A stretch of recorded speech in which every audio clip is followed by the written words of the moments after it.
Tracking Coronavirus. Good afternoon. Want to get right into the latest statewide coronavirus numbers released just minutes ago. Health officials reporting a rise in new positive cases from yesterday. That's right, 5,236 new positive cases. In addition to this, hospitalizations also up. Currently, there are 2,735 people being treated for coronavirus in the hospital right now. And while those numbers continue to rise, Governor Roy Cooper and his coronavirus task force set to give an update this afternoon. Our Colleen Quigley is live now with more on what he might have to say. Colleen. Liz, good afternoon to you. We are expecting him to talk more about that vaccine rollout, which began in our state yesterday. He touted the distribution of the drug, but also warned people really still need to take precautions. This pandemic is far from over, but right now I want to get you out to some images we just received to our newsroom in the last 30 minutes. These are from UNC Medical Center. This morning, they received their allocations of the Pfizer vaccine, nearly 3,000 doses of the drug, which I'm told they plan to begin administering to frontline workers there this very afternoon. Now, in addition to UNC, Cape Fear Valley Health Systems also receiving their allotments of the vaccine today.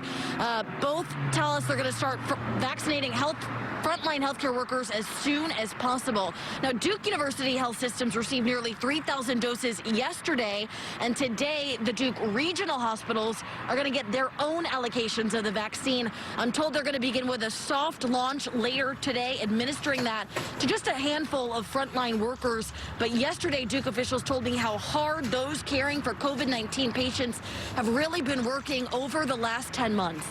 Yeah, they are. Well, I think people have worked very hard for a long time, but this is what we do. This is what they do. I think I'm very proud of them.